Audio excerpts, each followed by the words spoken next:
말라기 4장 1절 보십시오. 만군의 여호와가 이르노라 보라 극렬한 풀무불 같은 날이 이르니 교만한 자와 악을 행하는 자가 다 초계 같을 것이라.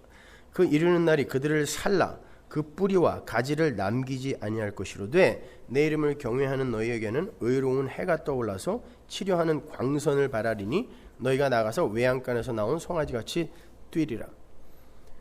마지막 때가 되면 이 세상 모든 것들이 초계같이 된다는데 이 초계라는 단어, 코쉬라는 단어가 말라 비틀어진 집이에요. 역사 내내 건설한 이 집이, 그 나라가 말라 비틀어진 코쉬 집이라는 건데 그거 다 태워버리겠다는 뜻이에요. 그런데 똑같은 불이 성도에게도 떨어지는데 그 불은 치료하는 광선이 되더라는 거죠. 그럼 한번 추론을 해보세요. 성도는요, 그 마지막에 떨어지는 불을 역사 속에서 끊임없이 받게 돼요. 이게 불같은 시험이에요. 베드로가 이야기한 불같은 시험. 그래서 그들이 세우고 있는 육의 집, 역사라는 집을 여러분의 인생 속에서 계속 불사름을 당해요. 이걸 고난이라 그래요. 그렇게 말라 비틀어진 역사라는 집과 자아라는 집이 그의 인생 속에서 불태워진 자들에게는, 이걸 자기 부인이라고 하거든요. 인생 속에서 그게 불태워진 자들에게는 마지막에 내려오는 성령의 불이 치료하는 광선, 즉 그들을 성도로 완성하는 광선이 될 것이지만, 왜냐하면 그게 다 타야, 고린도서에 나오는 불 가운데서 얻는 구원이 그거란 말이에요. 공력을 다 태워버리고 예수라는 기초와 예수라는 집만 남긴다는 게 바로 그 이야기잖아요. 그래서 그 불이 내려와서 완성시키는 거예요. 완성. 그런데 이 역사 속에서 빨리빨리를 외치면서 전혀 누군가의 방해도 받지 않고 자신의 나라, 육의 나라, 세상 나라를 열심히 건설한 건축자들은 그 나라와 함께 영원히 불타게 된다는 말이에요. 베드로후서 3장 7절 보세요. 이제 하늘과 땅은 그 동일한 말씀으로 불사르기 위하여 간수하신 바 되어 경건치 아니한 사람들의 심판과 멸망의 날까지 보존하여 두신 것이니라. 심판과 멸망의 날까지 이 세상이 보존되어 있어요. 뭐에 의해? 말씀에 의해서. 그런데 그 심판과 멸망의 날에 무하기 위해서, 목적이 나오죠 거기. 무하기 위해서 간수해 두신대요. 불살라버리기 위해서. 그러면 창조라는 거, 첫 창조라는 건 불사람을 목적으로 창조가 된 거죠. 하나님이 바보예요? 불태울 걸 왜 만드시냔 말이에요. 거기에서 성도에게 뭔가 가르치실 게 있기 때문에 그래요. 옛 하늘과 옛 땅은 그곳을 살아가는 모든 피조물의 역사를 포함하는 개념이에요. 그러니까 태초에 이 천지는 불살라지기 위해 창조가 된 거예요. 이 역사는 불살라지기 위해 존재하는 거예요, 지금.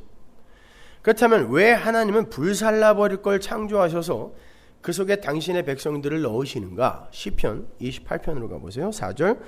저희의 행사와 그 행위에 악한 대로 갚으시며 저희 손에 지은 대로 갚아 그 마땅히 받을 것으로 보응하소서.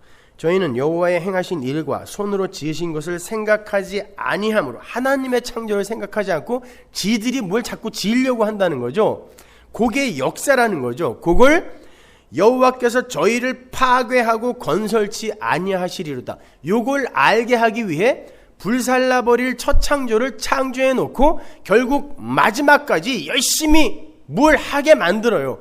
그 다음에 하나님 나라를 옆에다가 떡 세워버리는 거죠. 그러면 아방궁 옆에 개미집 같은 게 생기는 거예요. 인간의 역사가 만들어 놓은 것이. 이걸 불사른다 하는 거예요. 하늘에서 불이 내려와갖고 무슨 영화처럼 막 불타고 이러는 게 아니라 이게 불살라진다는 거예요. 빛을 잃어버리는 거예요. 그러니까 이 역사는 하나님을 떠난 인간들이 열심히 자가 발전을 해서 자체 발광을 하도록 놔두시는 하나님의 시험장인 거예요. 만들어 보라는 것입니다. 건설하라는 거예요. 그리고는 마지막에 빛이신 주가 그들을 확 비추어 버리심으로 말미암아 태양 앞에서의 그 화려한 네온 사인이 쓰레기에 불과하다라는 것을 증명해내는 거예요. 라스베가스 가보셨죠? 그 휘황찬란한 그 멋진 네온 사인이 해가 살짝 뜨기 시작하면 쓰레기처럼 더러운 것으로 드러나 버리잖아요. 그건 거예요. 그건 밤에는 멋있어요. 이 밤 같은 세상에서는 멋진 것처럼 여겨지지만 태양을, 빛을 요만큼이라도 경험한 사람들에게는 쓰레기라는 것이 드러나게 되어 있단 말입니다. 하나님은 이 역사 내내 인간들의 자가 발전을 허락하세요. 어디까지 쌓아 올리나 보시겠다는 거죠. 하는 데까지 해보라는 거예요. 그리고는 당신의 건축물, 하나님의 성전이에요. 그것이. 인간들은 자기들이 왕이 되어 자기들이 거할 자기들의 성전을 건축하는데 하나님이 하나님의 성전을 건축해서 그 옆에다가 꽝 세워버리는 거예요. 어떤 게 천국이냐 보라는 거죠. 이 역사는 그렇게 인간들의 나라는 하나님의 나라 앞에서 민망하고 무색해지게 되는 거예요. 거기에서 진정한 항복이 나오는 거고 진정한 순종과 연합이 일어나게 되는 거예요. 죽어라고 열심히 했는데 역사 내내 열심히 했는데 아니네를 보게 되는 거죠. 그래서 역사가 존재하는 거예요. 불살라지기 위해서.